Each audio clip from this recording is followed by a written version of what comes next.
Sanskaram University, where cutting-edge technology meets the promise of world-class education. Sanskaram University, education with value.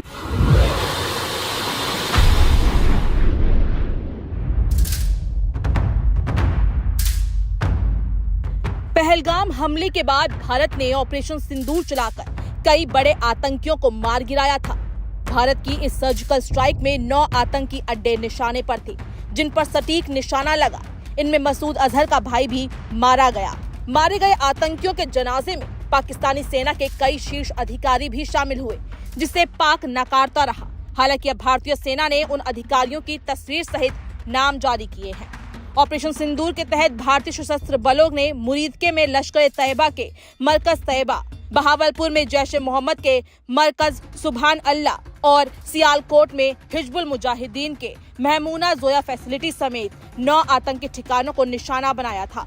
रविवार को एक संयुक्त press conference में भारतीय सेना, भारतीय वायुसेना और भारतीय नौसेना के वरिष्ठ सैन्य अधिकारियों ने कहा कि मुरीदके में मारे गए आतंकवादियों के जनाजे का नेतृत्व लश्कर कमांडर अब्दुल रऊफ ने किया था, जिसे अमेरिका ने वैश्विक आतंकवादी घोषित किया है। पाकिस्तानी सेना और आतंकवादियों के बीच सांठगांठ को उजागर करते हुए अधिकारियों ने एक तस्वीर भी जारी की, जिसमें lieutenant general Fayaz Hussain Shah, major general Rao Imran Sartaj और ब्रिगेडियर मोहम्मद फुरकान शबीर जनाजे में शामिल होते हुए दिखाई दे रहे हैं।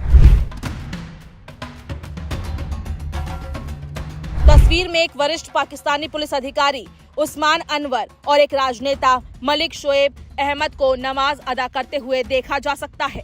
Lieutenant general Fayaz Hussain Shah, major general Rao Imran Sartaj, brigadier Mohammad Furqan Shabbir, doctor Usman Anwar और मलिक शोएब अहमद भैरत भी दिखाई दे रहे हैं। आतंकियों को पूरे राजकीय सम्मान के साथ विदा किया गया। आतंकवादियों के ताबूतों को पाकिस्तानी झंडे में लपेटा गया। बता दें कि 7 और 8 मई की रात में ऑपरेशन सिंदूर की शुरुआत के साथ ही ये सुनिश्चित किया गया था कि बहावलपुर स्थित मरकज सुभान अल्लाह, मुरीदके स्थित मरकज तैयबा और मुजफ्फराबाद स्थित मरकज सैयदना बिलाल को सबसे ज्यादा नुकसान हो। वजह यह है कि पिछले 2 दशकों में भारत पर सीमा पार से पोषित जितने भी आतंकियों ने हमला किया, उन सभी के तार किसी न किसी तौर पर इन तीनों ठिकानों से जुड़े हुए हैं। तीनों ठिकानों की शुरुआत अफगानिस्तान में सोवियत संघ की सेना के खिलाफ युद्ध करने वाले कट्टरपंथियों के जरिए पाकिस्तान की खुफिया एजेंसी ISI ने करवाई थी। इन्हें स्थानीय पुलिस और पाक सेना कुछ उसी तरह से मदद दे रही थी, जैसे कई वर्षों तक एबटाबाद में ओसामा को पोषित किया गया था। सरकारी सूत्रों ने रविवार को ऑपरेशन सिंदूर के तहत चयनित स्थलों के बारे में विस्तार से बताया। ये भी बताया गया कि हमले में जिस तरह से इन तीनों ठिकानों को तबाह किया गया, उससे आतंकवाद को संरक्षित पोषित करने वाला पूरा तंत्र दहशत में है। असल में अफगानिस्तानी जिहाद का संस्थापक अब्दुल्ला आजम भी बहावलपुर स्थित जैश अड्डे के संस्थापकों में से एक रहा है। मुजफ्फराबाद स्थित मरकज सैयदना बिलाल भी जैश ए मोहम्मद का प्रमुख केंद्र है और इसको भी ऑपरेशन सिंदूर ने एक तरह से ध्वस्त कर दिया है। सूत्रों के मुताबिक जैश के उस ठिकाने पर पहले ही हमला कर देना चाहिए था।